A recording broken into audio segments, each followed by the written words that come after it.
Hey,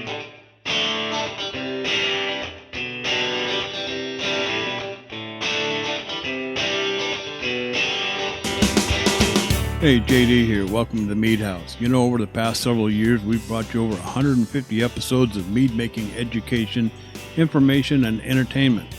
More than 100 guests have stopped by the Mead House, professional mead makers, medal-winning home mead makers, competition organizers, experts on yeast and honey, and brewers just like you and me have all visited to share their knowledge.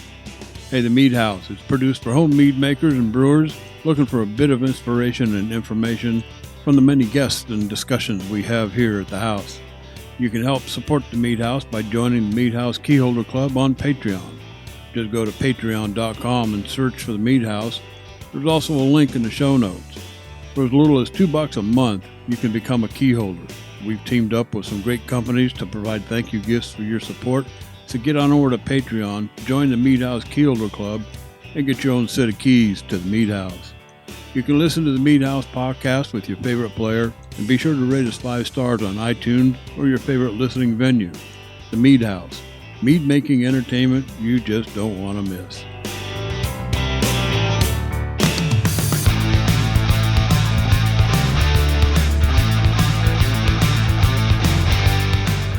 Hey, welcome to the Mead House. We get quite a few people who like to chat us up on the Facebook Messenger deal here. Jeff, I was just reading this thing that Chris Deere just put up. He likes to communicate with us all the time on this Messenger, which is a cool thing. But he did a mead back on National Mead Day, and sounds like he's been having some good luck with it. Yeah, National Mead Day was the first weekend in August, if I'm not mistaken. So it's been about a month and a half, 2 months now, getting into that secondary aging time with the oak. So yeah, sounds like we are. He's going to have something real nice to drink real soon here. And then we got another listener, Nick Redder. I don't want to, dude. I apologize if I butchered up your name, but.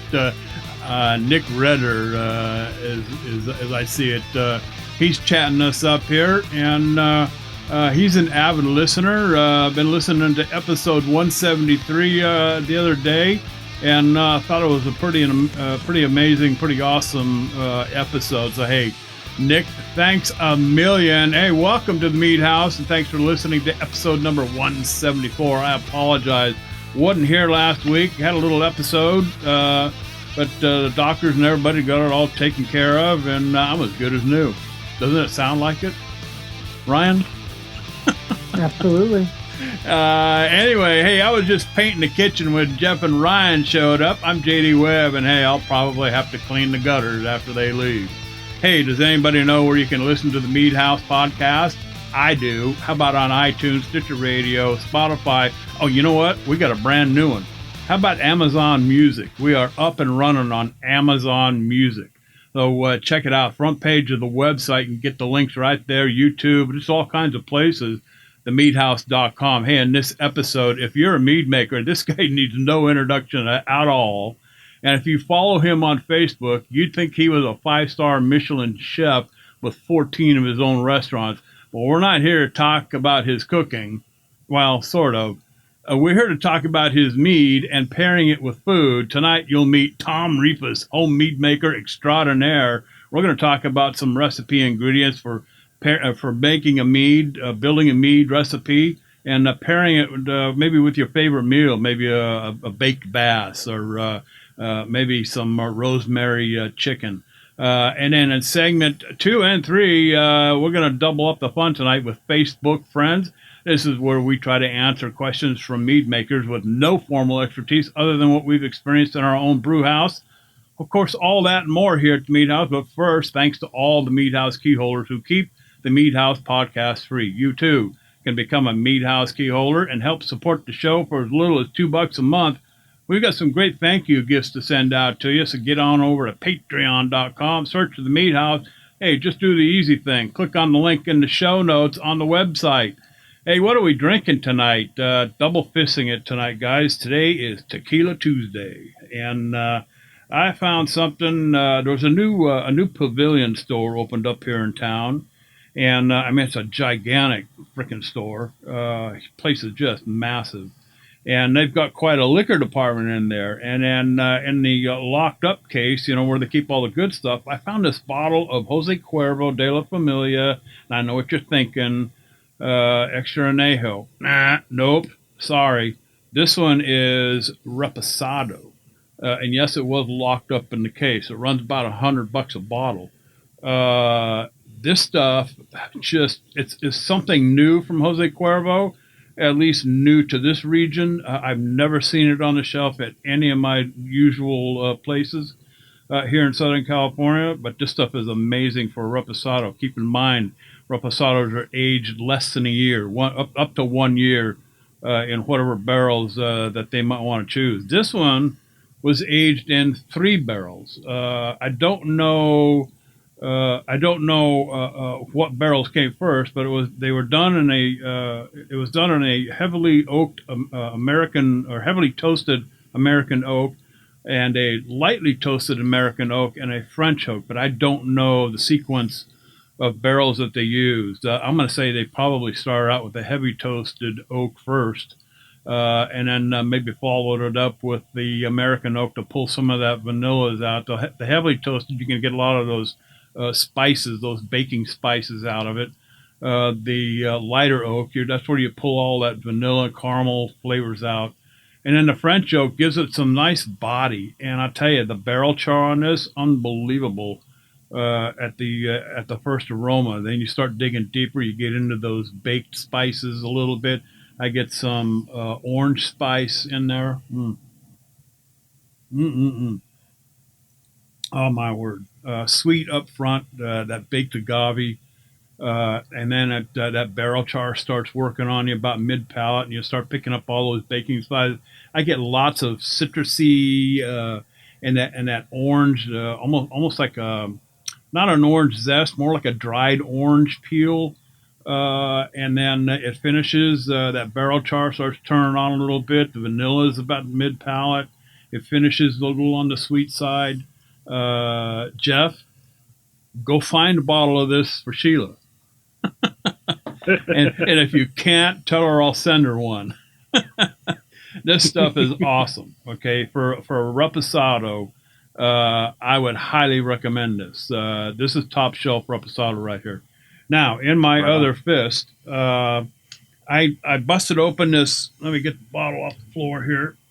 I don't have any room on my desk. Oh, I got bottles stocked up on the floor down there. Redstone Meadery. This is that Jeff. I think you did a rundown on this. This is that coffee from Redstone Meadery. And I cheated. I had a little sip before we started the show, but I'll do it again.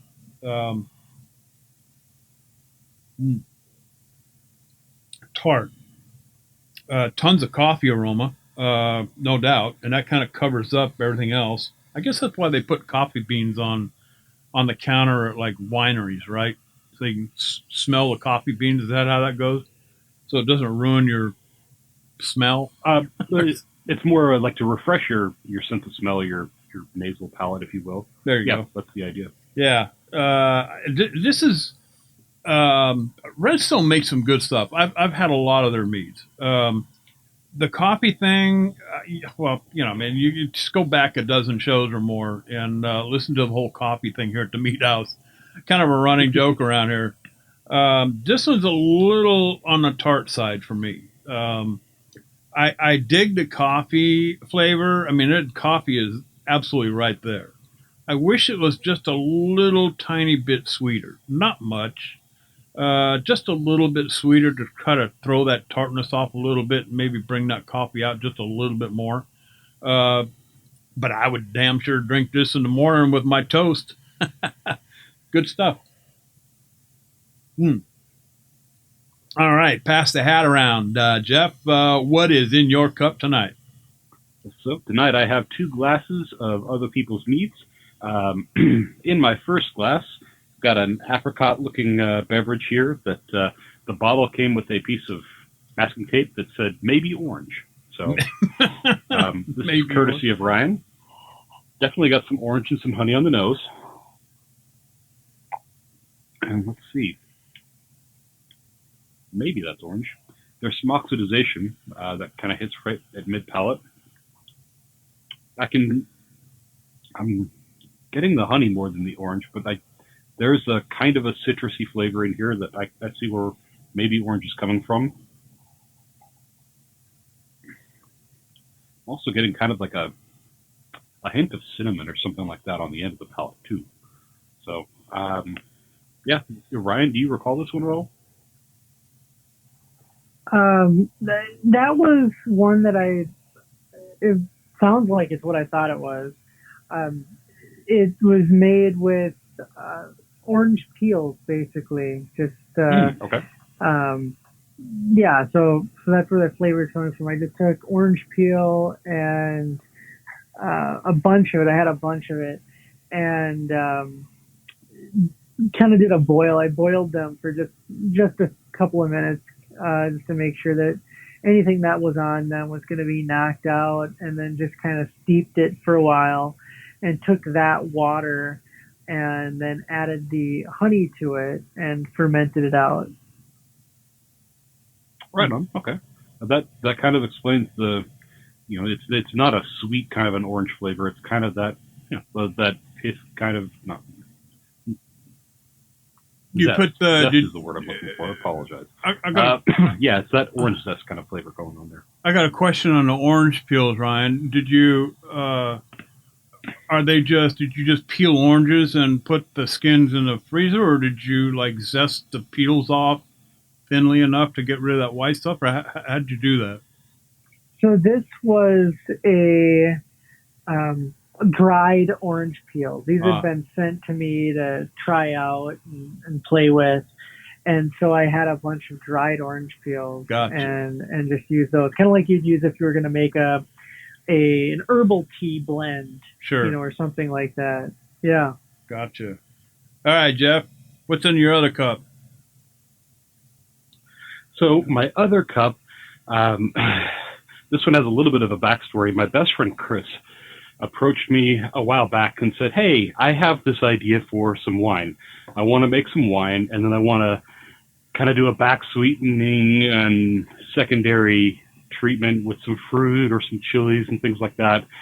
So I wound up helping him out with that, and he enjoyed the process and decided he wanted to try his hand at a melomel, and was thinking about blackberries.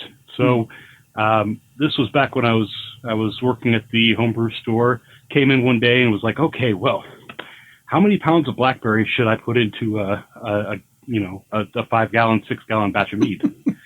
And about 5 gallons worth. Yeah. He's like, "Wow, this is going to be expensive fast." And I was like, "Yes, yeah, you could buy frozen, and that's not terrible at all. In fact, frozen is usually really high quality. It's usually vine ripened and flash frozen, so that's a really good approach."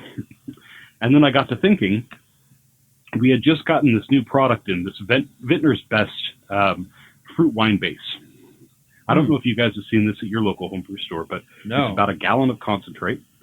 You dilute it with about 4 gallons of water, and then pitch yeast, and you're done.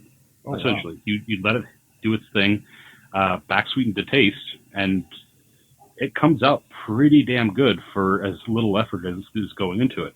And so I said, "Hey, why don't you try this, and then just add honey, and you're making a mead." And so he did, and he kindly provided me a couple bottles of this.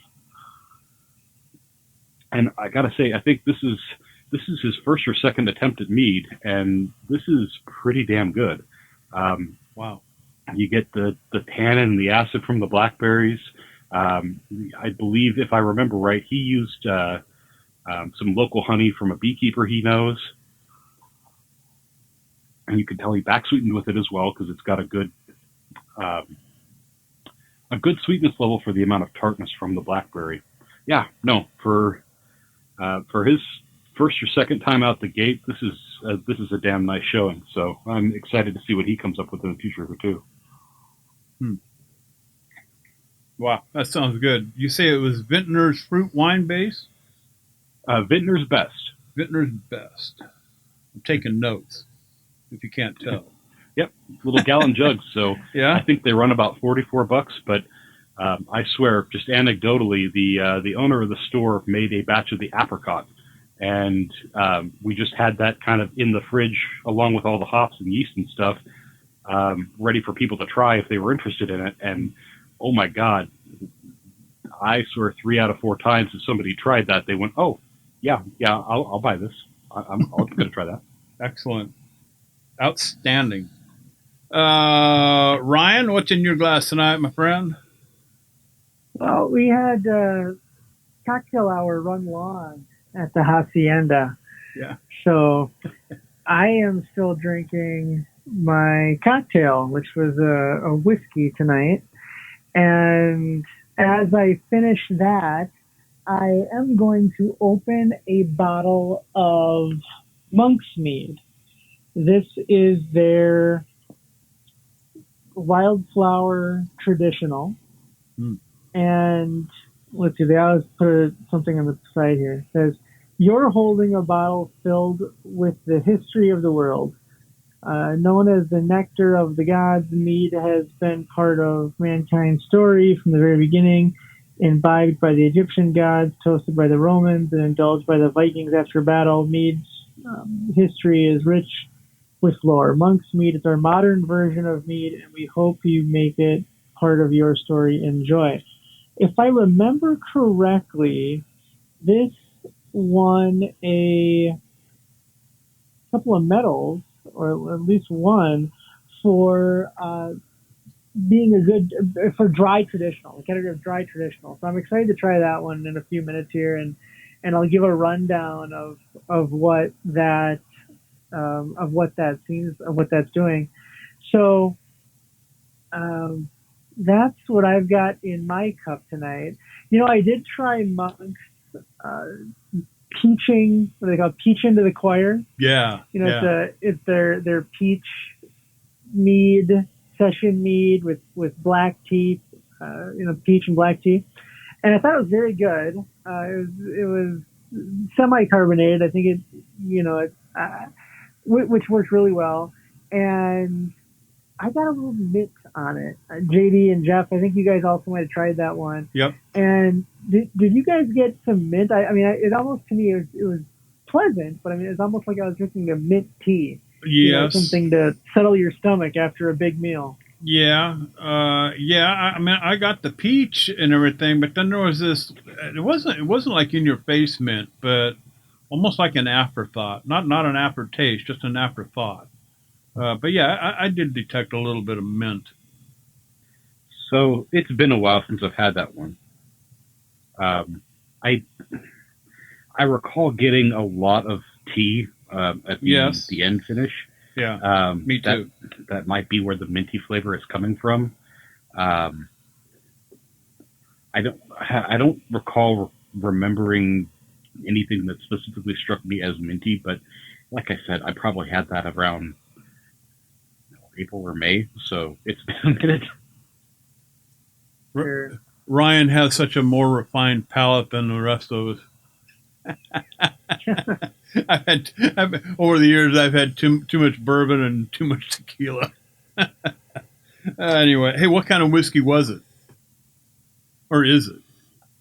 It was Maker's Mark. I'll buy that. That's good. Maker's Mark is it's up there in price a little bit. I don't think it should be, but then on the other hand, it's a fairly decent whiskey, bourbon, and that's one that I would put on the list of things the list of whiskeys to age oak in for a little bit. It's a couple of weeks, a week even. You just want to soak you're not trying to age the whiskey. You're just trying to soak the wood. So, a week is plenty. But that's a good one to add to a mead. So good stuff, Ryan. Yeah, I always get a bottle or a Maker's Mark or something similar for gifts throughout the year. And so I'm enjoying this one. It's great. Well, our guest tonight needs no introduction, and so I'm not going to give him one. His name's Tom, and he makes me. His name's Tom, and he welcome back. Welcome back to the show, Mr. Tom Repus. And how are you this evening? I'm doing well. It's good to be back. It's been a while, hasn't it? It has. Yes. I know that it's fall is upon us, and how is the harvest going in South Dakota? This year was a drought, so I did not really produce a lot of honey, and most of the beekeepers around me didn't make much honey either. The bees are looking good. They're healthy, and they've got enough for winter, so I'm happy about that. The old saying in agriculture, well, there's always next year. So yeah, there's always next year, so we'll see how it goes. But especially if you're a farmer, huh? Pretty much, yeah, pretty much. So. But yeah, they're looking good. So that's, hopefully the next spring it'll be a different year. Maybe we'll get some snow this winter to, bring up the moisture and everything will be fine. But yeah. Great. And I know you do a lot of other, not just bees, but you have, vegetables and berries and all kinds of things there. Is that all looking good too? Yeah, we actually had a pretty good harvest, and it was a drought, but if you irrigate it, then things will grow. So we actually did pretty well. We had kind of a grasshopper, a lot of grasshoppers. I've never seen them. They ate the rhubarb leaves right off of the rhubarb plant. I've never seen that in my life. I didn't know they could even eat rhubarb leaves. I thought they were toxic, but apparently not to grasshoppers. Nope. Yeah, it's like every year there's some other thing. So this year was drought and grasshoppers. Another year it could be cold and, too much rain, or some other thing. So. It was back in the about the mid 70s. We had a grasshopper infestation up there in Colorado. My cousin had a small ranch, just about 4 miles north of ours, and he had an alfalfa field that he would cut. He usually get about 2-3 cuttings off, depending on the water situation. But we had a grasshopper infestation go through his place, and it cleaned out the entire crop. Yeah, I mean, there's nothing but just brown sticks sticking up out of the ground. It was really odd to see. Some of my friends put their hives by the alfalfa fields this year because they were more irrigated or something. But alfalfa honey is fine. But I really love our sweet clover we have, and so I'm kind of a honey snob when it comes to that. So it's like alfalfa, is it worth moving my bees around, or do I wait till we have another sweet clover flow again? Because we had a great sweet clover flow last year, and you typically don't have them, every year.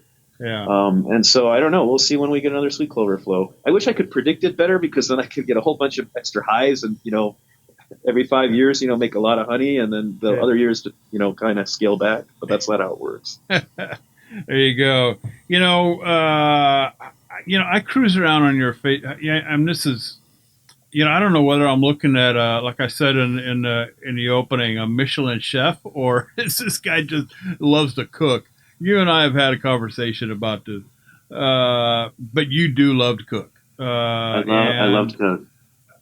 Yeah, I mean, your Facebook page. I mean, some of the things that you prepare. I mean, I'm serious, Tom. It looks like they come out of a Michelin star restaurant. I mean, just unbelievable.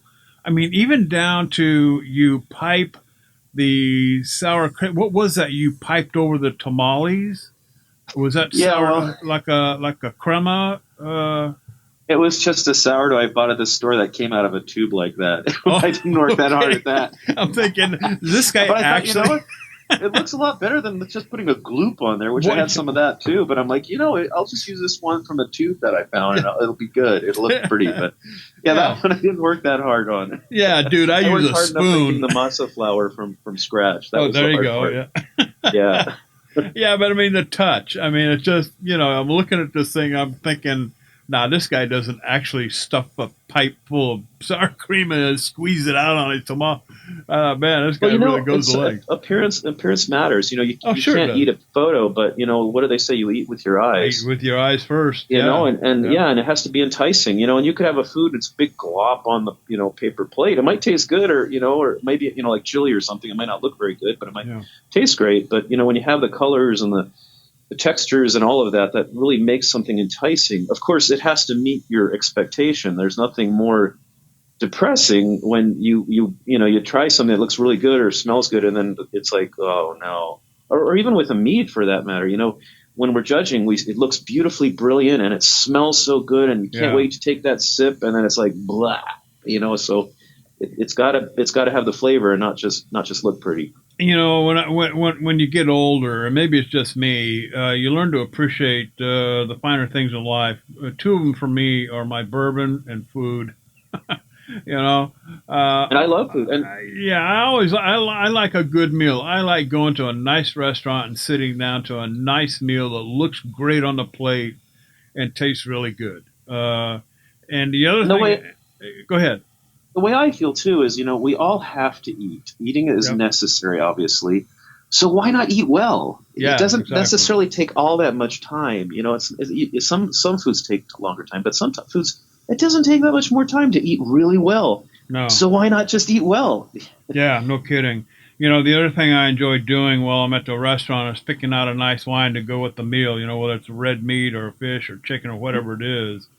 And that's kind of what I wanted to talk to you about tonight. Now, I mean, you're a world-class mead maker. There's no doubt about that. We've all okay. had. I try to make okay mead. No, dude, you go beyond that.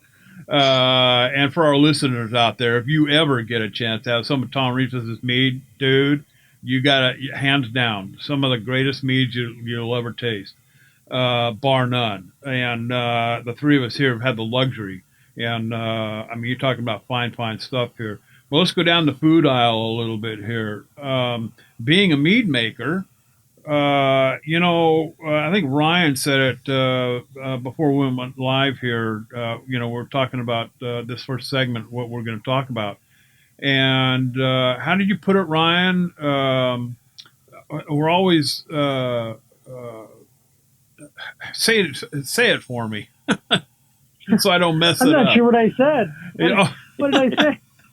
You said something about pairing. We always want to pair. About pairing food with meads. Now I know what I said. Yeah. I didn't say it. Jeff said that. Oh, Jeff said it. I said something to the effect of, we've talked about pairing, different foods and meats together, but I like the approach of, let's talk about, we've got a food that we're going to make, or maybe like a family favorite. How do we approach making a mead that's going to pair well with that? Well, but but the flip side of that, and I think it was Ryan that said, we're always trying to pair food with the mead or the wine that we find on the shelf. Okay, and then what I want to do is talk just like what Jeff said. How about making a mead to go with the meal? Okay, let's say, Tom, sometime in the future, I want to do a baked halibut with some tarragon, some lemongrass, maybe some capers, or even go the other way with maybe some peach or mango salsa. Cook it up a little bit. What kind of mead are we looking at? What kind of ingredients would you work into a mead? To try to, pair up with that kind of a dish. How do you approach it even? My food making informs my mead making and vice versa. My mead making, it's a different art, of course. I mean, food, you're dealing with, solid things, and meat is a liquid, but a lot of those flavors and aromas that you might work with in a mead can work with in a food and vice versa. And so, a lot of the things we already know from wine, it does apply. So if you have to have, if you happen to have a big barrel aged Pinot that's tannic that goes with red mead, we all know that kind of stuff. But with mead, you have so many more options because you work with so many other fruits. You can work with spices. You can make it sweet. You can make it higher, less sweet. And so anything goes in making a mead, but it may not work with any kind of food. And so when I'm trying to think of either making a dinner to go with this wonderful mead or vice versa, I have a dinner and I want to pull a bottle out of my my meat library, or maybe somebody I know is making a dinner, and I like a special dinner. Maybe it's a wedding dinner or something, and I want to make a meat for that, or something. Mm-hmm. I kind of I think that the flavors I'm working with, I think of the aroma or spices in that meal and what things I could play around with. I think about the feeling of the food, or the taste of the food. What I mean is, if a food is fatty, or if it's creamy in a cream sauce, I might, maybe have a dry mead with that, or a high acid mead, depending. Oh yeah. And so you kind of have to think of all those things together. And as an artist with these flavors, I think of, do I want to use flavors in the mead that's going to complement what's in the dish, or maybe to contrast? Yeah. So like a fish, classically, if you were picking a wine, you'd pick a high acid wine, maybe a Riesling or something. But so you think of kind of like a mead version of that, because the acid kind of might cut the cream sauce. Mm-hmm. But then you start thinking, well, what could I do? Well, that's like maybe a citrus mead. There's something you could do for that. Oh, there you go. Yeah. Yeah. Like, so then you say, okay, which citrus? Lemon? Orange? Well, it depends. What flavor you're trying to go for. Yeah. Yeah. How about going down the other direction? Like, one of my favorite meals. Actually, it's actually my wife's favorite meal that we have here at the house once in a while, is braised short ribs. And I go to the end of the earth to find a meat market that has decent short ribs. And my recipe is pretty simple. It's just you braise the meat up real good, so season it up. Do the onions. I caramelize the onions up. I like caramelization on the onions, and then I toss in some celery. Carrots go in a little bit later because they're going to cook in the liquid a little bit. And then a bottle of wine, followed by, I cook that down, and then as soon as that reduces about halfway, then it's a bottle of stout, or one of my own stouts, maybe a couple of cups worth, and let that cook down a little bit, and then in goes the meat. I may add a little flour in the onions to help thicken it up a little bit later on, but and then I braise everything down. Add the carrots, the potatoes in, and let it cook down. So we're talking about a rich, heavy type meal. That red meat, but it's got a real heavy taste to it. Yeah. So yeah, you're going to want something that's going to stand up to that. Some little light something is not going to work. You might have that for your aperitif, or maybe for like your dessert meat, but you would pair it with that. You're going to want something that can stand up to that. So it's going to have to be something, that's going to have a big, bold flavor. And, you're going to want something that's going to be able to cut the fat, and that's going to something more, more dry or more tannic. Doesn't have to be a piment, though. I mean, it could be any of the dark fruits, because you think of that dark meat. What would go well? And sometimes I think, what would I cook with that? If you're not sure what to put in your glass, what would you cook with that? And, a lot of times you can make short ribs with you could do a red wine reduction, but you could also do with many different fruits on top of that too. Oh, there you go. And that's what I would be working with. Yeah, exactly. Like apricots. I mean, I'd throw a handful of like dried apricots. Yeah. But so, and not even, and this is what the beauty of meat is over wine, because wine, you're like, okay, red wine, what type, but the other beauty is, well, what else do you put into might you put on a short rib? What about some black pepper? Black pepper in that meat. Oh, black pepper. No? Yeah. Yeah. So, because I would often put black pepper onto not just a short rib, but any type of beef type of thing. Sure. Yeah. Sometimes I make like a more of an Asian style. So I might have like the Sichuan peppers, which they've got that, that sort of electric heat. So, that's an interesting thing you could have in this fruit, mellow of some kind, whatever dark fruit you pick. And you might not necessarily put it on the meat, but you could have that as sort of a little contrast, something that's not there in your dish, but that actually might go good with that dish. One of the things that we have talked about here on the show is pairing meats with food. I mean, we've been over this a couple of times, and we're often told, to ask the sommelier at the restaurant if they have any mead. to go with the meal. But then, they're so used to dealing with different wines and pairing, Yes. their menu with different wines. So, I mean, and not all meats go well with all foods. There you to go. Be honest, Yeah. you just have to be honest, And it occurred to me when I was thinking about this segment, it occurred to me that we've had that discussion, but yet, what kind of mead do you ask for? How do you ask for a white mead? Do they have any mead? Is the thing too? Yeah. Because a lot of them don't, and right. Or they just think of it as a dessert wine and that's all. They don't think of it anything more than that. So that if they happen to have a selection of meat, that number one, that's awesome. Like what do you have? Yeah. But a lot of places they don't. They only have one or two or none, which is a real bummer for those of us that want to support the meat industry and have more meat. Yeah. I think it was more of a discussion to try to get some of these restaurants a little more interested in mead and to maybe do their own research and find a distributor somewhere and maybe start carrying it. But then I kept thinking of the guy sitting at the table ordering. I might know what kind of wine I want with this steak or this chicken or this fish or whatever, but how do I know what kind of meat I want? That thought just occurred to me. How do I ask for a mead to go with? What am I looking for in a mead to go with? A steak. You mentioned pepper. I mean, I love black pepper on a piece of red meat. I mean, I pepper the crap out of my. So that's how I think of it. Is what kind of spice might I naturally put onto this dish I'm making, and then just happen to have a mead with it, even though the dish may not necessarily have it. That's why I kind of suggested citrus to go with the fish, because you might make fish with a piece of lemon on it. Well, why not just have it? And it doesn't have to be lemon meat. It could be anything citrusy like that. Yeah.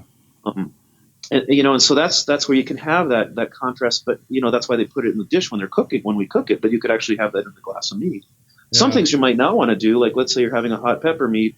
Well, you might not want to have hot pepper in your dish either. And I'm a pepperhead. I like heat, but you want the contrast, and so you might not actually put the hot pepper in the meat if you're having it as a spicy dish, or vice versa. You could have a dish that's maybe bland, doesn't have the hot pepper in it, but the hot pepper is actually in the meat itself. Right. Yeah. Yeah. Yeah. And we love Italian food here in the house too. And I'm always, well, not always, but when I get the gumption up, I'll make a homemade fettuccine. I mean, complete homemade noodles, the whole 9 yards, and a ton of Parmesan. Or actually, I use half and half Pecorino Romano and Parmesan. Parmesan just a little too salty, but.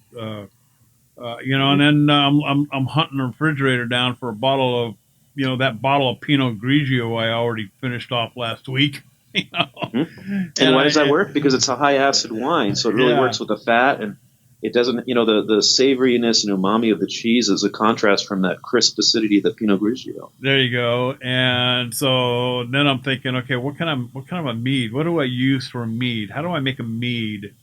What ingredients would I use in a mead? Even down to the yeast. I mean, what kind of yeast would I use? To build a recipe for a mead that I would want to eat with my white sauce, Italian foods. You could even go into something high acid, not heavy bodied, but why not try like a Sizer? Apples and cheese go well. Oh yeah, and make it a high acid Sizer, and maybe not necessarily sparkling, or it could be light, whatever. But that might go nice with that. Yeah. Yeah. I just had to take another sip of this tequila, man. This is good stuff. Jeff, and I'll have to be honest. I will violate the rules. So I have been known to have a light chicken salad and order a big glass of red wine, and it's like, you're not supposed to have it with it. I'm like, I really don't care. I just feel like a red wine tonight. I do the same thing. You're totally fine. If that's what you feel like, you can certainly do whatever you want. I do the same thing here, Tom. Even when I cook at home, and and my wife always teases me about it, but then I tell her, I'm following my doctor's orders. He told me to drink a glass of red wine every day, so I just happen to be having this one with dinner. So, jump in here, Jeff. I know you're into this kind of a food pairing thing here. Help us out here. Yeah. Man, I'm soaking up the nuggets here myself. You got to have some questions. Come on, I know you do. I mean, if I mean, here's the thing. Tom puts together these phenomenal dishes. I mean, if you just go over to his Oh yeah. Facebook page and look at some of the stuff he does, and it just, I mean, a thought occurred to me. We're so, we're planning this meal, at home, or we're buying the groceries, and then it's down the wine aisle or over to the liquor store to try to find something to drink with this meal, some kind of a wine or something. And looking at Tom's Facebook page the other day, I just kept scrolling. I just back and forth and back and forth and back and forth up and down his page, looking at all his food. I'm thinking, he's a mead maker. I wonder what kind of meads he's making to go with all of this food. And then you can go, into other things too, like, typically like a big, heavy dessert mead, like maybe a Polish style or something it could be in a bourbon barrel or it could be not. Maybe there's a little bit of the pleasant, the microoxidation, like we might see in a sherry or a port or something like that. Yeah. So you might not want with something very sweet because it's like sweet and sweet. Your whole mouth will be overwhelmed with that. You might want to contrast that with something like salty, like that's like a cheese, like a blue cheese or Stilton or something like that, like you often do with port. That would go really well with that. Yeah. Well, I mean, yeah. Let's talk about desserts for a minute. I mean, so you got a New York cheesecake sitting there in front of you, but you want to have a glass of wine with it or a port. And gee, a light bulb just went off in my head. I got these 2 port style meads that I made here, still sitting in. One sitting in the last carboy that I own, a glass carboy, and the other one's in a barrel, or most of it's in a barrel. I'm thinking, wow, that might even be good with a cheesecake. But what road would you go down, Tom, if you're going to put a mead together? You're going to have this New York cheesecake after a nice steak dinner. What kind of a mead would you throw together to have with that cheesecake? What are you looking at?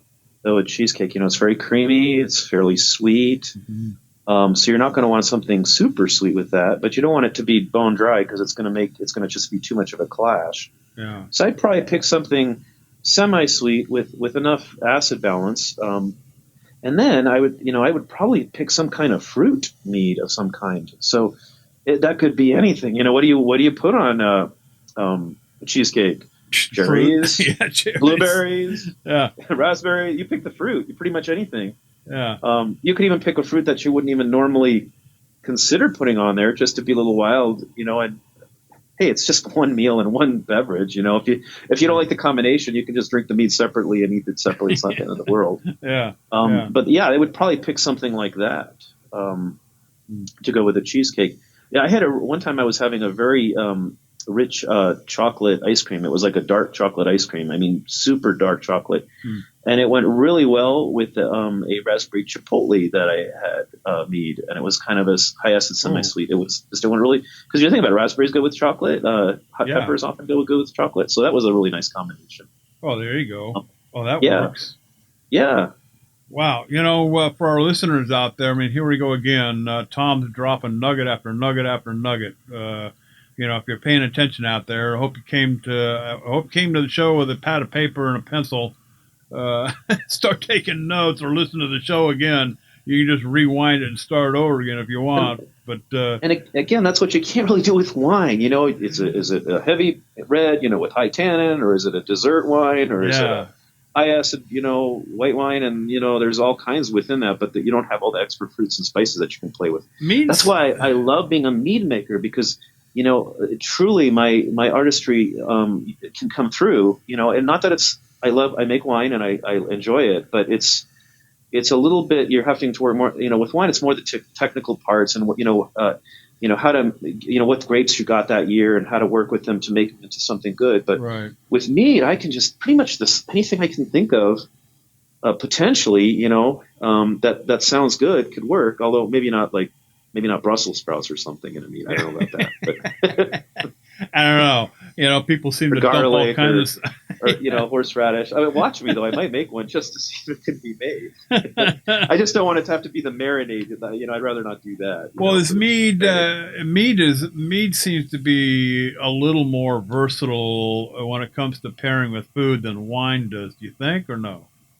I think so. You just have to be open-minded with what you're playing with, and then be open-minded in the kind of mead you make too. A lot of folks like their sweet and semi-sweet mead, and I like to drink dry, but I most of the metals I win are in the sweet and semi-sweet. Even though I think the dry mead I make is perfectly good too. I don't think I'm only good at making sweet mead, and then I suck at making dry mead. It's just harder to win medals with dry mead. It's just the way it is. Sure. Yeah. Yeah, I get that. Well, let's put the dinner plate down for a minute and let's start talking about the wine glass. How about your mead making? What have you done lately?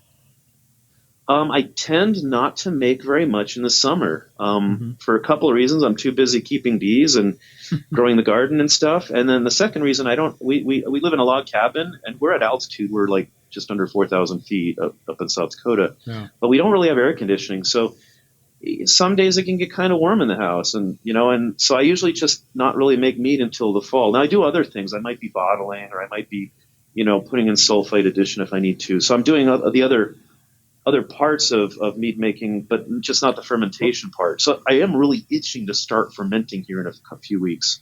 I saw, but my carboys are so darn full because all these competitions were canceled this year, and some of them I was going to actually bring there. Like I was going to go to NHC.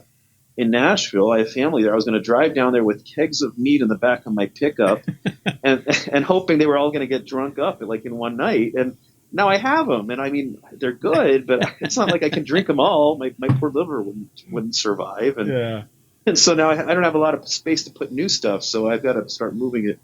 I'm sure a lot of people would volunteer to help me with that, but well, set a couple of them in the corner over there because we're planning a trip back east, and then when we come home, we're coming through South Dakota. So we'll definitely hook up with you when we get there. I'll call you a day or two before we get there, so we know we've got some time. Yeah, definitely. Yeah, let me know. Yeah, absolutely. There's some days I'm out of town, and if I'm out of town, then I'm not around. But yeah. But I've been branching out and making kinds of mead that I haven't really made as much of. Like. I really shine in the fruit and spice category. I really shine in the sparkling mead category. Yeah. But I've always made Polish style meads. I'm doing some more of those. And those you make them and you got to wait 5 years. But no big deal. How are you aging them out? Put them in a barrel that's already been used a few times, so it's a fairly neutral barrel. And that's more just so they get that micro oxidation over the years. And I'm big on using sulfites appropriately in a mead where it's appropriate for, again, like the fruit mead that you want to preserve that fresh fruitiness. But in a Polish, you're like kind of fighting what you're trying to do. So it's like I don't use any sulfites in those. Why would I? I want them to get that sort of sherry port-like note over time. And you put sulfites in there, you're basically you're not helping yourself in that. So those I purposely don't. And I just leave them alone, and it's very tempting to try to take a little sample out of it. But if you do that before you know it, your 13 gallons is now only 10 gallons. I'm like, where did it go? Did it evaporate into my glass? Yeah, once in a while, I have this little bottle of oxygen here at the house, and I've got this one port mead. It's a blackberry cherry port mead. It's still in a, like I said, the only glass carboy I have left in the house. And once in a while, I'll squirt oxygen. I'll take the airlock off and squirt oxygen in there and leave it set. And then after about a week or two, I'll purge it all out with some CO2. And I'm trying to encourage that sherry-like oxidization a little bit, and it's coming along, pretty decent. I can tell where it's changed the flavor just a little bit. But it's really hard. You want it just right. You want the good oxidation, but you don't want the bad oxidation. Yeah, so I'm very careful. That's always the hard part of it. And, having it a high base alcohol obviously helps you. If it's a high ABV, that's going to help you a lot. But, yeah, almost. Well, it's a little over 19%, about 19.5%, not quite 20, but it was a fun project, but an intense project to work on. I don't know that I'd do it again. I've threatened to do it again, but it was a lot of work. And then I've been playing with really weird ingredients. I made that mushroom meat a few years back, and you ain't seen nothing yet. But I don't know if they're working out. So it's one of those things I don't talk about it because if it turns out like not very good, no one needs to know. Hey, I said it on the show here before. I used to read. Well, I still do. I read this forum. It's more about it covers all of the fermented beverages, wines, ciders, beers and whatnot. And I used to read in there about what guys were throwing into their beers. And one guy had dumped an entire German chocolate cake into his boil. I'm thinking, my God, what people do for, Well, that sounds like that would be a mess to clean up, though. Yeah, my gosh, you'd all think. the oils in that. Yeah. But, hey, it worked for him, just kind of crazy what ingredients people throw into a mead. I thought throwing habaneros into a mead was that's like the end of all, that's like it. Okay. Why would you put a habanero why would you ruin a good mead with a habanero pepper? But I've had some, and I'll be damned. It really works, So. All about amount. It's all about balance. Yeah. Ryan, finish it off here. You got anything for Tom? Please jump right in. Yeah, Tom, you talked about competitions a little bit, and how there just weren't that many this year. I just saw an update that the judging of the Mazer Cup is next week. Yep. And none of us are affiliated with the Mazer, although I think Jeff has volunteered there in the past. Jeff, are you judging or stewarding, or maybe he's done both there? Regardless, the question for you is, a lot of people sent in bottles thinking that originally, thinking that it was going to be a normal year and that these were going to be judged in, I think, March. Mm-hmm. Which kinds of needs or which categories do you think are going to be most impacted by, 6 more months of sitting around? That's a good question. It's probably going to depend on the mead maker too. I stabilize my mead, so not to say I couldn't have the bad luck of a bottle bomb, but I haven't had that for many, many years. And if someone was a little bit lax but got away with it and thought, oh, it'll be fine I'll just send it in and I'll judge it in a few weeks, those meads might not be fine, and they might. And so it's going to really depend on a lot of that. Some of the lower alcohol meads, like the session ones, you always worry about them, losing, how good they were even within 6 months. But you hope that the person stabilized it with enough sulfite to, so that it would be fine. But again, a lot of it's going to depend on the mead maker too. But the ones who have been a little bit lax and got away with it, something that might just have a little tingle of bubble, like by the time we judge it and we wouldn't score it wrong, they might be, going all over the place. Now they were stored in a refrigerator facility, so because I know that once they found out they'd have to reschedule it, they did actually put it it's in a cold room or a refrigerated storage. So that's really going to be helpful. So it shouldn't affect a lot of the meats that were made properly and stabilized properly, because it was like putting it in your refrigerator or something. So that's one good thing to know. But yeah, there might be a few that I guess we'll see. I'll be out there judging. I'll be down there judging this week, and trying to be careful and being socially distant. It's going to be hard because normally during these weeks there's a lot of parties going on and socializing at night, and that's not really that's going to be a lot more subdued, and we're just going to just have to be good about it. That's all. Wow. Well, good stuff tonight, Tom. I appreciate you coming on with us, and we got to do this more often. And definitely. For our listeners out there, in fact, I might even put a link up to Tom's Facebook page on the show notes. So when we get the show posted, you got to go check his. If the pictures alone don't inspire you to cook better at home, I'm telling you, I'm envious. I love to cook, and I do all the cooking at my house. And I feel like I feel like I got some tough competition here going over to Tom's Facebook page. So I can easily say once a week or so I'll be browsing through my news feed and see something that Tom has whipped up in his kitchen, and just the drool starts like Pavlov dogs. You know, I think, yeah, it's like, well, okay, what restaurant did you order that from? You know.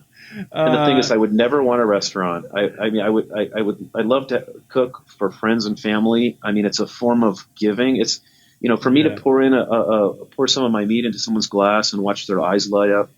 You know, that makes me feel good. It's the same thing to serve good food and have them say, "Wow." Yes. I don't know. It's like, I can't explain that. It's like one of the best forms of giving is to give this experience of eating something made well or drinking something made well. Yes. And yes.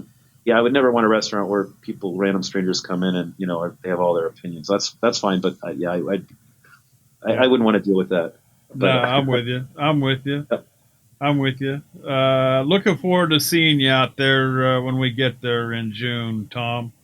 And again, thanks a million for coming aboard, talking about food and meat and everything. We'll do it again soon. Excellent. All right, well, take care. You take care too. All right, guys. Tom Repas.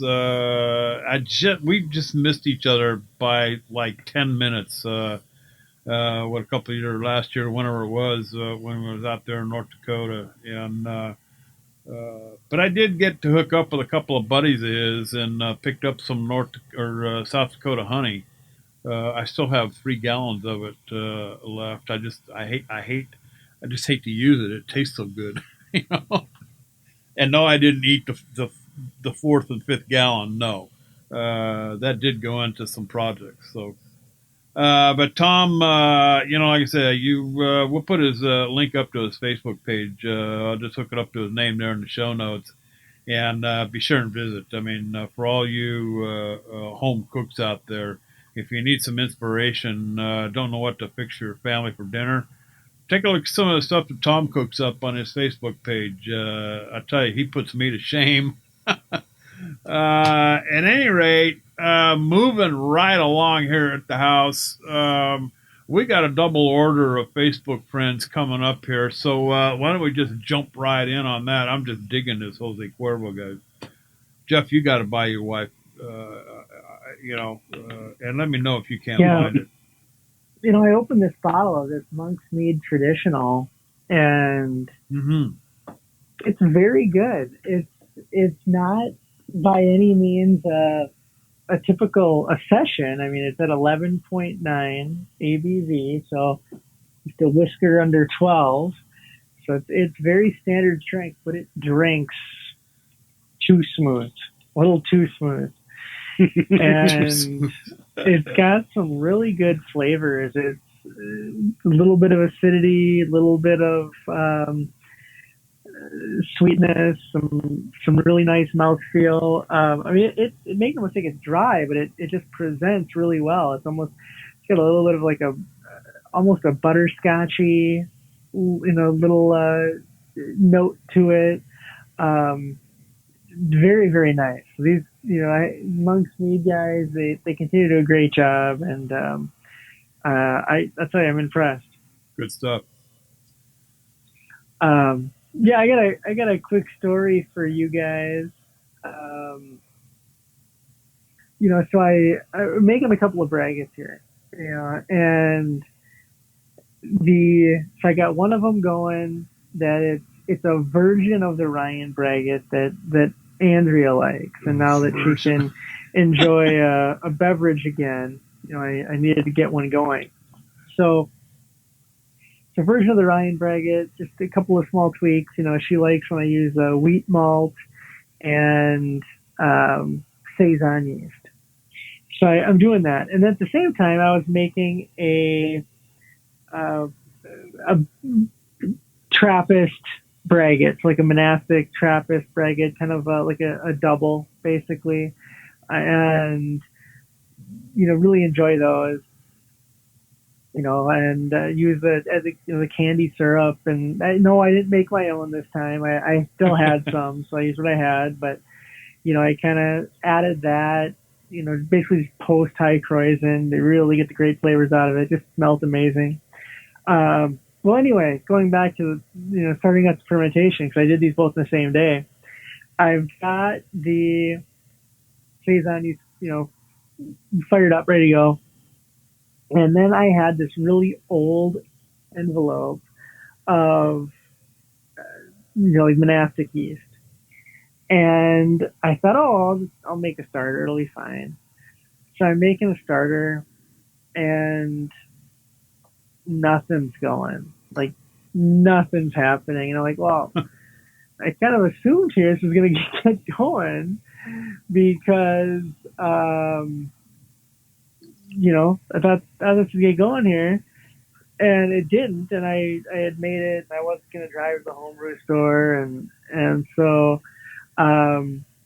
I pitched the Saison yeast, and I thought, well, let's see, maybe this will need, overnight, this starter will just really get going. Well, it didn't. So the next day, the Ryan Braggot, the version I call that one is the Feisty Blonde, by the way, like after Andrea. And she's a feisty blonde. You guys both know her. Mm-hmm. And it's, that one's chugging away, and the other one's not. So I did the old, I think of Germans or the Czechs or somebody like that, did their old trick is, I sanitized the ladle and just took a ladle full of the top, the vigorous, yeah, wort right from the top, just a little ladle full, and then moved it over into the other fermenter, and just one little ladle full, and boom, within minutes. I mean, that thing it just fired. It's turning away. On. So it wasn't it wasn't the exact strain I planned on using, but I have used Belgian Saison yeasts before in Belgian Trappist, ales, and it's worked fine. I think it's fine. I mean, it's maybe not true to style. Somebody out there might be cringing, but they work pretty well. So yeah, it's kind of funny. I think we were talking about that a few episodes ago of what do you do, or how can you do this, or what can you fermentation. Do? And that's what I ended up having to do. That's pretty funny.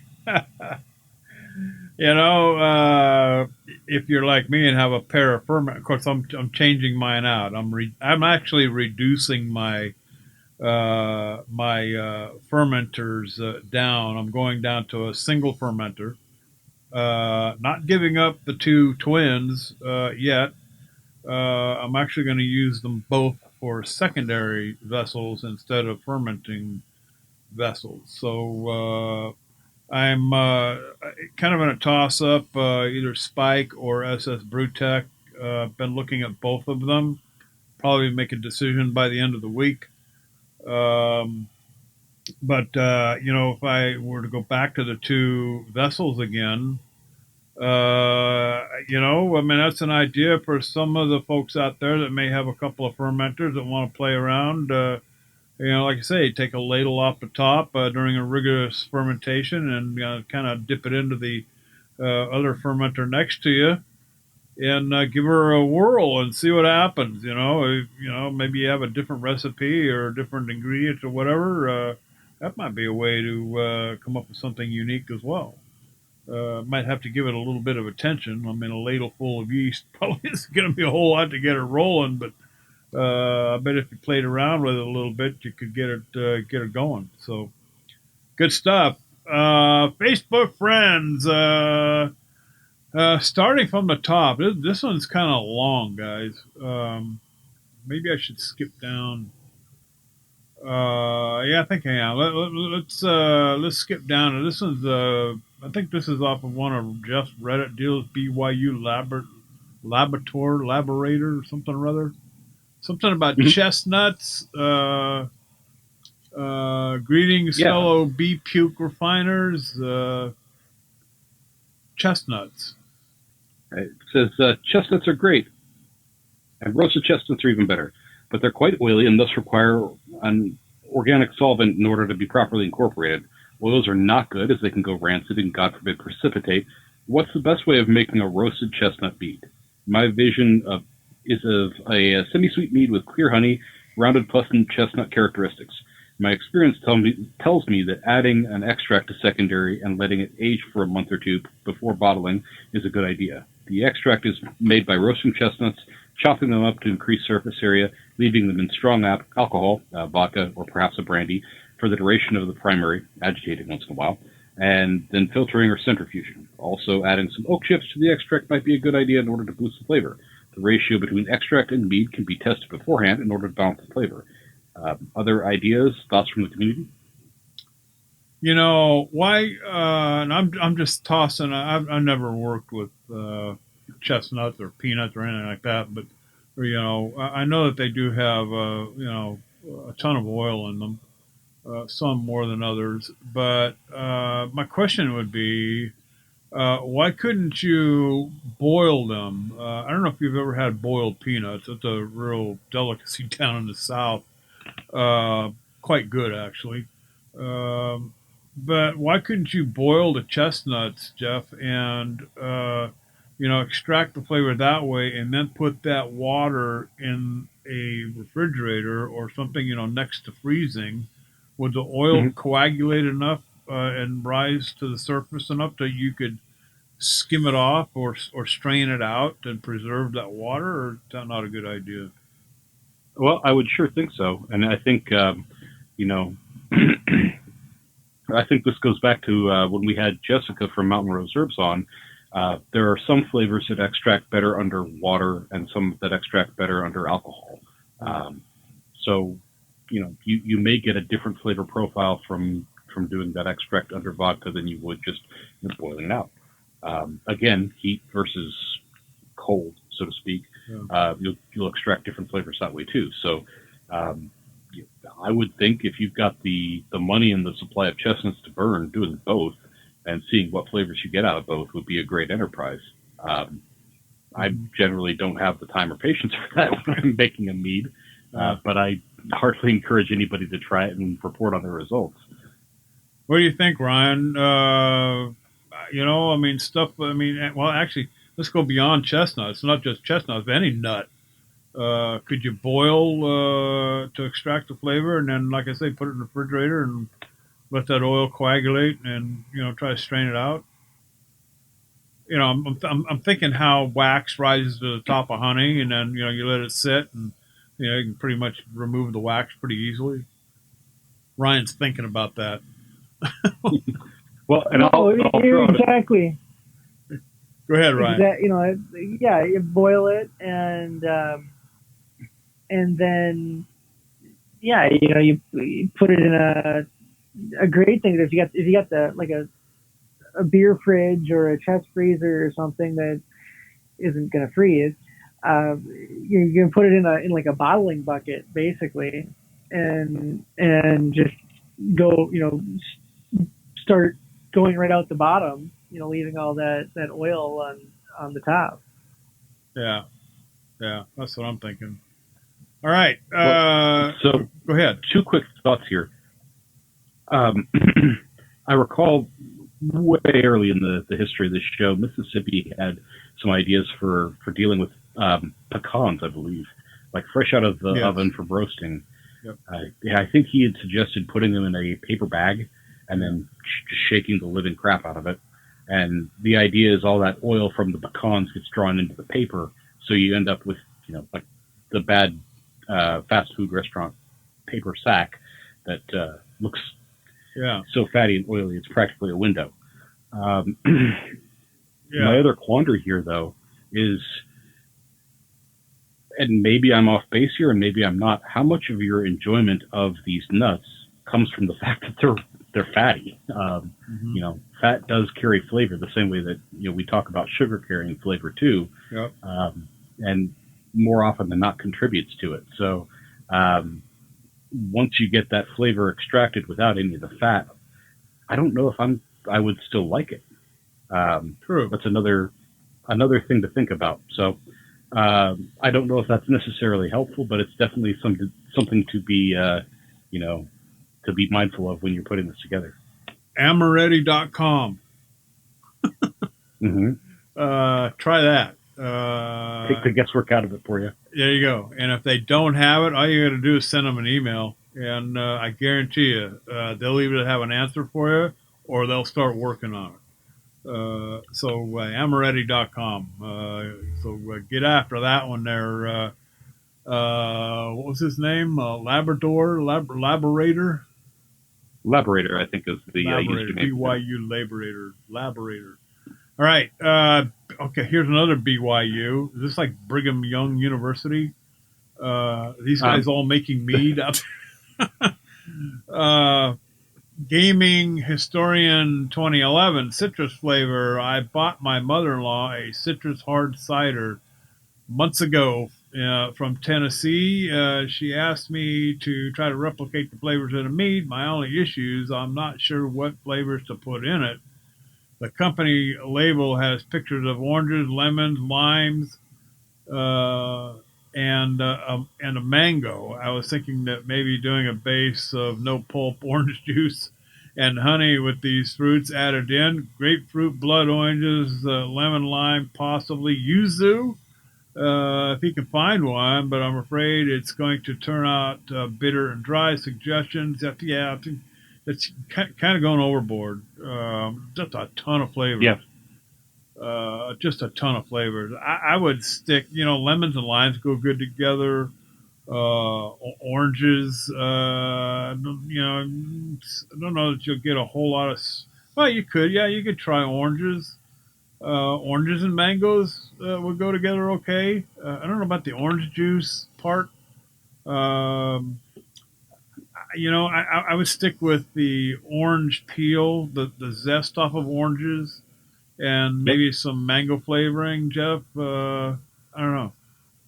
A lot going on. And if we're going for a citrus, like you hit on there, the zest is really going to carry a lot of that flavor. So a ton, yeah. Don't neglect to get that. I mean, in more than a few and a lot of that have been using citrus or something along those lines. And a lot of zest goes a long ways. A lot of zest goes a long way. So be careful how much of that zest you use too. Oh yeah. I was just saying, there have been some I've made that included, like orange juice, for example. And when I was making it, I used the juice of about 3 oranges, but to make sure that I got a really good orange flavor, I actually used the zest of about 6, and then just drank the juice from the other 3 myself. Yeah. Ryan, take a stab. Tons of citrus he's got listed here. Lemons, limes, oranges, mangoes, orange juice, grapefruits. I've never used orange juice.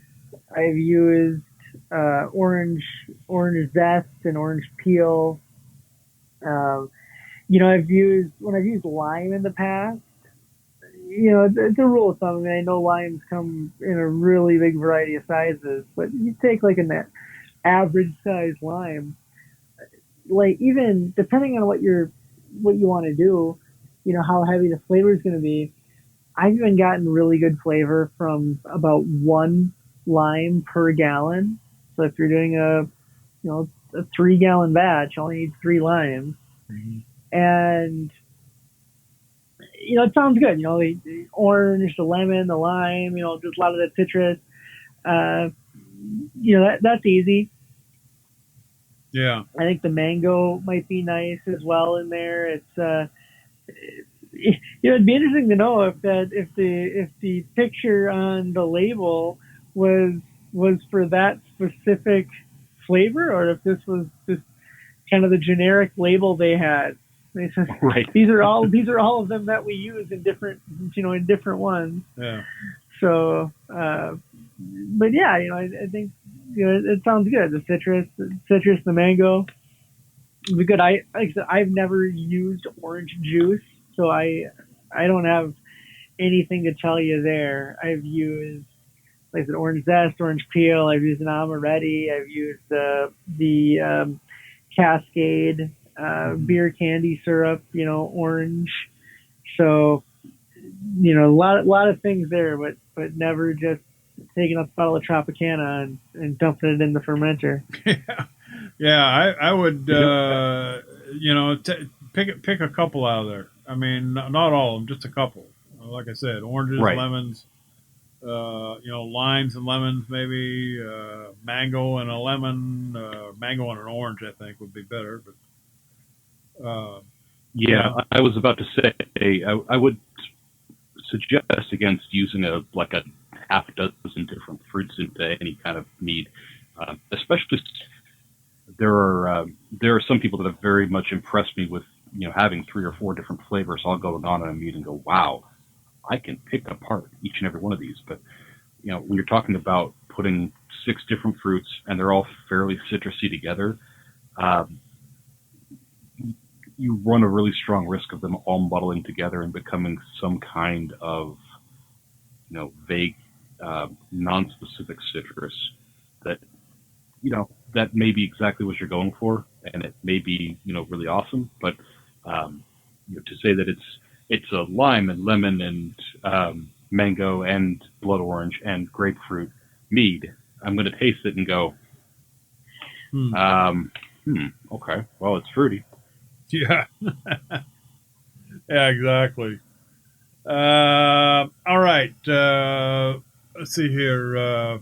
There's this one about I like this one about the cherries, but it's kind of a lengthy one here. This is Echo 104B. What does BYU mean anyway? That's the formatting from when I copied it. It's by and then U for username / gotcha. I thought these guys were all from like the same university or something. All right, so ground cherries. Think it'll work? My mother has a couple. Let's see, couple ground cherry. Okay, I'm not. My mother has a couple ground cherry, aka husk cherry bushes, and what is that? What is what's he talking ground about? cherry is actually a type of fruit. I think they're distantly related to cherries, but they're a North American species, if I'm not mistaken. All right. I want to say 5-6 years ago when we first got this house, and my wife and I were very naive about how not green our thumbs were. We had a whole host of different things we were trying to plant in the garden, and ground cherries were one of them. Apparently, if I remember right, they are very, very tart compared to even a tart cherry. I gotcha. But they're kind of in that same family grouping. I was just wondering where this guy was going here. Ground cherry bush? I never heard of it. But anyway, he's wondering if he could ferment them into a wine or a mead. They're part of the nightshade family, so not sure if it's safe. And the skin can be somewhat thick, lots of potential tannins, with about half a dozen very tiny seeds in each berry. Their flavor is like a pineapple, strawberry, mango, and are quite delicious, but not exceptionally sweet. There's definitely some sugar there, but it's not packed with it. That's like any other berry. Anybody have any experience with this fruit? I'd like to know if it's worth the attempt before I throw away a bunch of good honey. I don't know what to tell this guy, Jeff, or Ryan, either one of you. I don't know what a ground cherry bush looks like. I don't know what the fruit off of them tastes like, but he asked a curious question, though. He says he's wondering if it's safe, but yet he has obviously eaten them. So, right. His concern comes from the fact that it's a member of the nightshade family, which is like it's peppers and tomatoes and things like that. And there are a few people that have nightshade allergies, but for the most part, there's really no reason to worry about putting a nightshade in a mead. Unless you have a nightshade allergy, it's not going to hurt anything.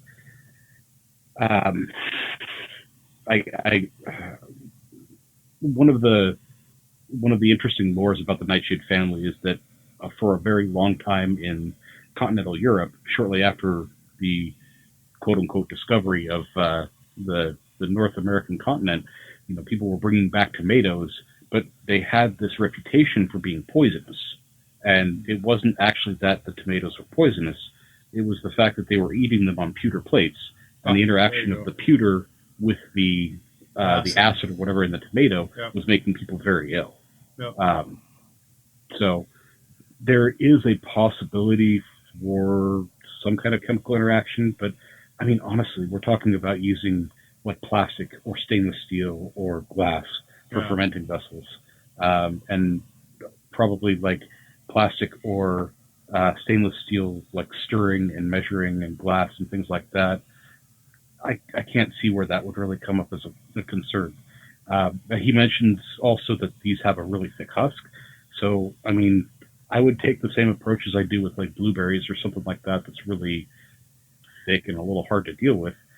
Freeze thaw, just give them a quick smoosh by hand to break up those husks so you get the good stuff inside it. But I think if I recall correctly, I was watching the Valkyrie's awards video on YouTube the other night, and there was an interview with Ken Schramm, and Ken was talking about using some ground cherries in some of his meats, or I believe it was actually a hybrid between a ground cherry and a cherry, if I remember right. And I could be 100% wrong because I was also being distracted by my 6-year-old at the time. So I think it's at least worth investigating, and definitely another one of those, someone should try it and report back so that we can all gain the knowledge. Yeah, absolutely. Ryan, what do you think? You ever heard of a one of these bushes? Yeah. Oh, yeah. I see ground cherries, in the stores, and people have them, that kind of thing. I got them confused momentarily with choke cherries, which we got tart cherries and choke cherries and ground cherries. I mean, just come with another word than cherry. Not everything has to be called cherry here.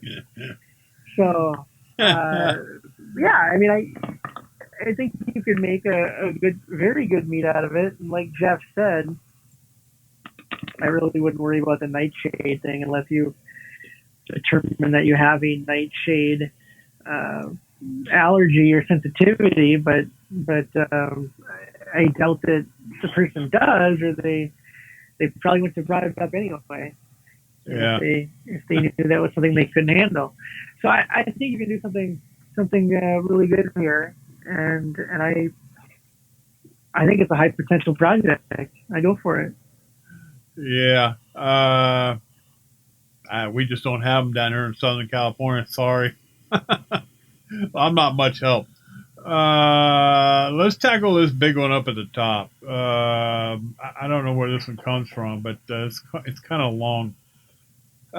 Curious about what could go wrong or not. Process plus a question described in the post. This one it sounds like this might have come off of Facebook. So after makes so I guess he makes ginger beer. He started reading up on fermentation, and one thing caught my eye was mead. Love it, but never attempted to make it. Since he's got some honey in the closet from a local beekeeper, decided to give it a go. Wasn't sure if the honey was raw or processed. Processed, he probably means whether it was heated or not. Sometimes it's heated up, and filtered. Versus raw, where it comes out of the hive and dumped into a 5-gallon bucket. And processed as in raw, using naturally present bacteria to ferment as opposed to processed, letting it breathe for a few days to catch the bugs in the air. So it sounds like wants to do a natural fermentation, Ryan. So he let it set open for a couple of days, vigorously stirring it often to make sure the honey and the water was mixed. Puts it in a flip top bottle. It's been sitting there for over a week, and I keep on shaking it and burping it every so gently, which results in a satisfying psht. Like how I did that. And I find honey flavored mist escaping the bottle, so it appears it's going good. Mind you, this is a very small 600 milliliter test. Question: is this process okay? Will this work and be safe to drink? I've seen a number of recipes often talk about boiling water and honey, so I think I got a good direction where he's going here. Sounds like Ryan, he wants to use the honey as his base for his yeast.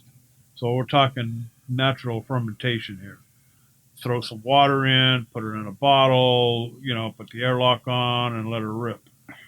I don't know if you're following along on that post in our notes or not, but take a stab. Yeah, no, I'm reading along with it here. Yeah, so if you want to do wild fermentation, absolutely. I mean, we've talked about Enlightenment wines. I mean, everything they do is a wild fermentation.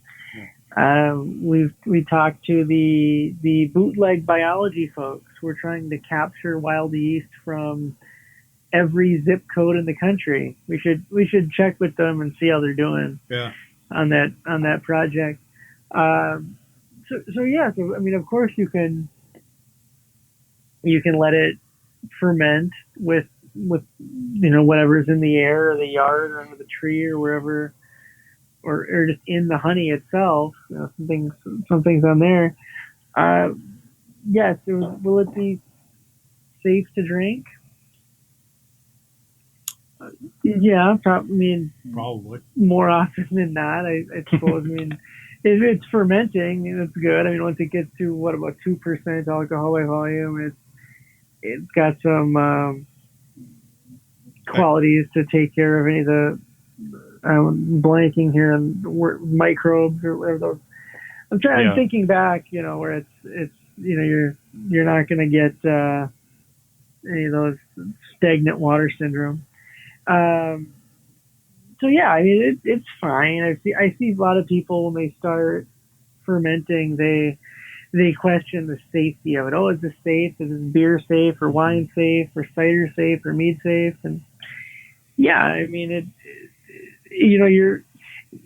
I've seen more people get sick or get an upset tummy by the cleaning and sanitizing chemicals that they haven't rinsed thoroughly, they use too much of or haven't done properly than the honey and the water is giving them. So go ahead. I mean, if this guy wants to be a natural mead maker and that's what he likes doing, I've had some great ones. I think that's fine. You can start that. No, boiling the honey. No, don't boil the honey unless you're making a bochet. And if you do it, then don't do good honey. So, you can let that. I bet you every mead maker that we've talked to in the last several months, I mean, they're taking the honey right out of the hive into buckets and putting the buckets right into the fermenter, and adding the water and stirring it up. There's no heat, above maybe the low, 105 or 110 or something, just to make it easy to pour and easy to stir. Yeah. And that'd be about the extent of the heating there. That's what do you think, Jeff? Honestly, I don't remember the specifics, but like you were about to say or approaching there, I think once you get a yeast fermentation picking off, the presence of alcohol does tend to limit what kind of bad stuff can also kind of hitch a ride in your brew. So if you've got a good fermentation going, yeah, that's probably going to be safe. There are a limited number of extra microbes that could hitch right in there and do their thing, like Acetobacter that turns it into vinegar is one that can take off in alcohol, but most can't. If that happens, you're going to get a pellicle. You're going to get what looks like a a white mold or some little blobby bits along the top of your mead, and well, hopefully you end up with a nice sour mead instead. Generally, yeah, this is going to be safe. The thing I would suggest, I know a lot of people take the I want to make mead like the Vikings did approach. My opinion, if Vikings knew about microbiology and yeast nutrition, they'd add nutrients too. Yeah. So I would feed this. But otherwise, go for it. Probably perfectly safe. Might taste like licking the bottom of a puddle that sat out in the driveway after the dog walked through it 3 or 4 times. But hey, what the hell? Well, it's going to taste markedly better if you feed it, because you're going to avoid the process that can happen if yeast has. I don't know where that came from, but anyway, we got to wrap this thing up, guys. Holy crap! Okay, let's try. Let's do one more. This is a short one. This is about apples and mead, Jeff. I think this is another Reddit deal here. Yep. We'll skip the BYU part. Let's go with Iratuval. Okay, no, you take it. What's Iratval? Iratuval? I don't know. I'm going to spell this Iratuvol. Something like that. He asks a question about apples and mead. I'm interested in trying to brew mead with local honey and apples. I'm an absolute newbie, but I've brewed a few successful beers, so I kind of understand the fermentation process. 2 questions. Can an inexperienced mead brewer do this? And are there kinds of apples that are better than others? Thanks in advance. Well, short answer, yes and yes. Brian, do you want to elaborate? Ryan's rocking the baby to sleep. I'll take it. No. Go ahead. Are there can an inexperienced mead brewer do this? And are there kinds of apples that are better than others? Well, yeah, everybody's inexperienced at one time, and how you get experience is by doing it. So yeah, right. Mm-hmm. Are there apples that are better than others? Yeah. You want to do you can do a lot of research on apple blends or how to put together a nice cider blend, things like that. The crab apples, are often used. Cider apples, which are, can be really bitter or really sour and give you some really good flavors once all the sugars are fermented out, are not the easiest to find in the U.S. During Prohibition, all of the cider orchards were chopped down and replaced with table apples. All the stuff that you'd eat. And so there's some cider orchards coming back and cider. And by the time Prohibition was over, it was really all about beer, and liquor. But there are cider apples out there and cider orchards and trees, and you can get some of them, but they're not the easiest to find in the supermarket. So if you're doing it from the supermarket, you find a blend, right? Find the blend of the ones that are really tart, and some that might feel crisp, and you kind of create a flavor blend. I have seen ciders around town that say, like, this was fermented with 100% Honeycrisp, and you can do that. It depends on the flavor profile. What did that guy, was his name? The Colonel that we were hearing about, from David. Yeah. Well, you can do that. It just depends on what you like. Yep. Sure, you can make your monastic braggot with saison yeast if that's what you like. So it depends on what you like. Typically you'd create some sort of a blend. And a lot of the orchards I know will even sell like a nice cider blend where they've done the blending for you, and you can just buy the juice and do it yourself. But again, the short answer with Jeff: can an inexperienced mead brewer do this? Yes. And are there kinds of apples that will work better? Yes. but that doesn't mean that any of this is terribly too hard to do. Right. Yeah. Okay, Right. so I make a perfectly good cider / sizer, just depending on what if I want to add honey or not, or brown sugar. I've done it with both, and it usually involves a trip to Costco, and I get 6 gallons of Kirkland apple juice, which is 100% apple juice. It's not by concentrate. It's 100% juice, and whatever apples comes in that juice, I have no clue. I don't know, but it makes a damn good little cider or sizer, either way you want to go. I use Nottingham yeast. I mean, I've explained this over and over and over on the show a number of times. Maybe I'll throw the recipe up in the show notes. Nottingham yeast. I get 3 cans of frozen apple juice concentrate. 2 of them go into fermentation. 1 goes in secondary after I have stabilized.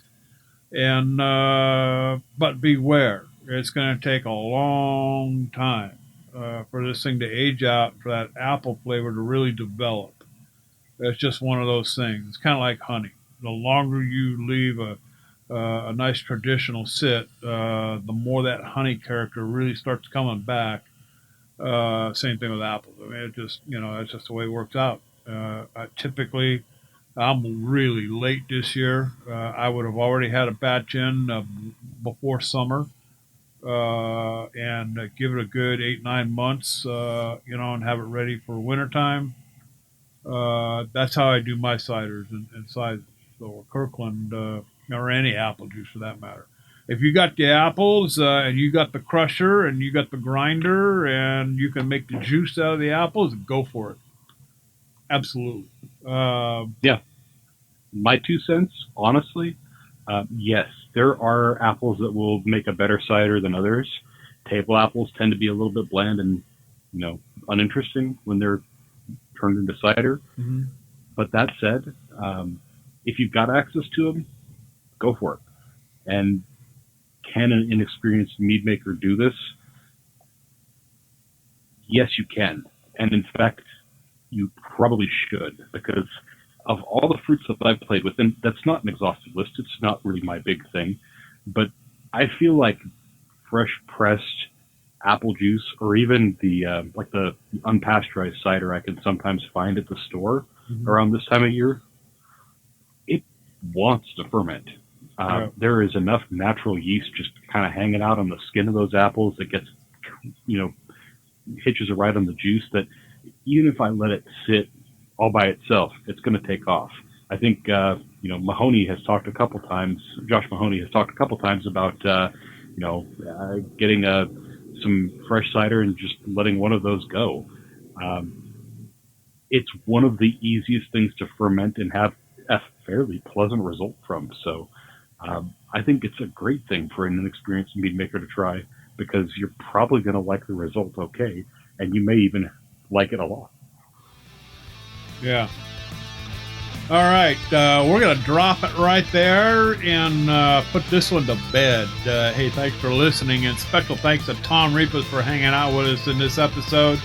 And hey, don't forget, let us know what you're brewing. Email us info@themeadhouse.com, or just send us a message on Facebook, like a bunch of you do. And we really appreciate Chris Deers and Nick Render for getting a hold of us. Michael Labonte's been on it, John Jacob, Paul Houlihan, Bert Mayer has been on our Facebook page, Steve Wilson, just a whole bunch of guys. They love to message us, and we generally are able to get right back to you. So check that Facebook deal out.